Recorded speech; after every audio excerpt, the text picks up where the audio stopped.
สุขสบายดีท่านผู้ชมที่เคารพ FC ของบ่าวน้อยพบพอกันมื้อนี้บ่าวน้อยมีเรื่องเล่าดีๆมาศึกษาถึงความหมายความสำคัญเกี่ยวกับภาษาผึ่งงานบุญนมัสการพระธาตุหลวงเวียงจันทร์กิจกรรมหนึ่งที่สำคัญก็คือการแห่ภาษาผึ่งดังนั้นคลิปนี้เฮามาทำความรู้จักเกี่ยวกับภาษาผึ่งภาษาผึ่งมีความหมายอย่างยิ่งในวัฒนธรรมและฮีตของประเพณีของลาวโดยเฉพาะแม่นเกี่ยวกับพุทธศาสนาความสำคัญของภาษาผึ่งในวัฒนธรรมลาวการถวายบูชาความเชื่ออันลึกซึ้ง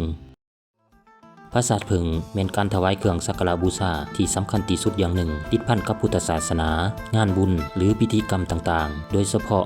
กล่าวถึงในงานบุญนมัสการพระธาตุหลวงเวียงจันทร์การเฮ็ดภาษาผึ่งเชื่อว่าเป็นการสร้างบุญกุศลอันใหญ่หลวงเพื่อให้ได้เกิดในภพภูมิที่ดี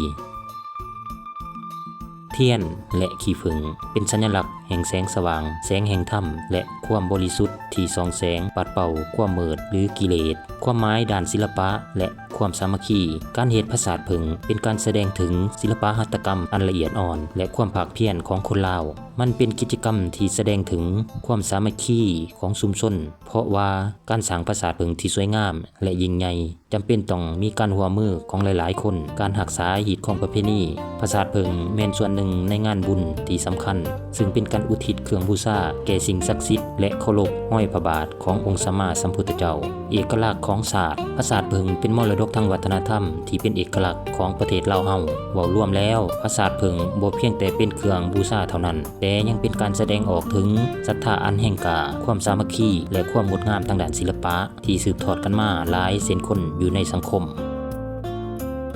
ส่วนประกอบต่างๆในการผลิตภาษาผึ่งเป็นเครื่องบูชาที่สำคัญและงดงามในงานบุญของลาวตามที่ต่างๆที่มีคนลาวอาศัยอยู่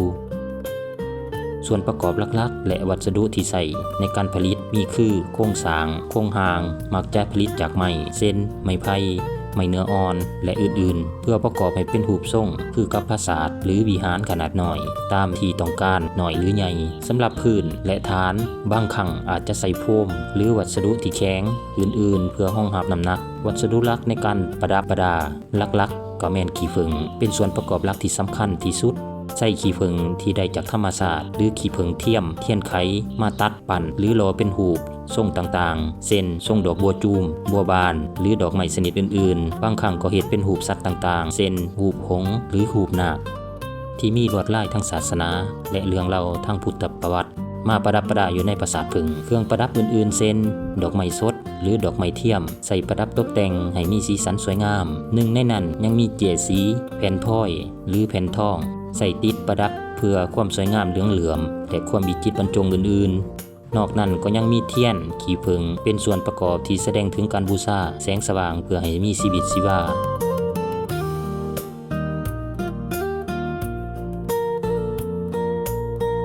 การสร้างปราสาทผึ้งขึ้นมาเพื่อถวายแก่สิ่งศักดิ์สิทธิ์ในพุทธศาสนาหรืองานพิธีกรรมสำคัญเป็นการสร้างบุญกุศลและสืบสานประเพณีอันดีงามบุญนมัสการพระธาตุหลวงของลาวแม่นสถานที่จัดงานบุญที่สำคัญของชาวลาวซึ่งจัดขึ้นในช่วงเดือน12เพ็งหรือประมาณเดือนตุลาถึงเดือนพฤศจิกของทุกๆปี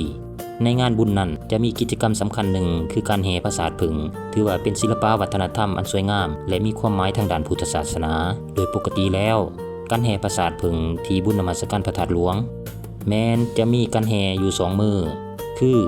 มื้อทำอิฐจะแห่ปราสาทผึ่งอยู่ที่วัดศรีเมืองจะมีการแห่ปราสาทผึ่งจากวัดศรีเมืองไปสู่เดินพระธาตุหลวงเวียงจันทร์และมือแห่ปราสาทผึ่งที่พระธาตุหลวงแม้นจะแห่จากวัดศรีเมืองมายังเดินพระธาตุหลวงซึ่งจะมีคณะต่างๆเป็นขบวนผุดผื่นสวยงามเมื่อเขามากรมเรียนพระธาตุหลวงก็จะแห่เป็นเวลา3 หอบแล้วถวายเป็นพุทธบูชาต่อองค์พระธาตุหลวงเวียงจันทร์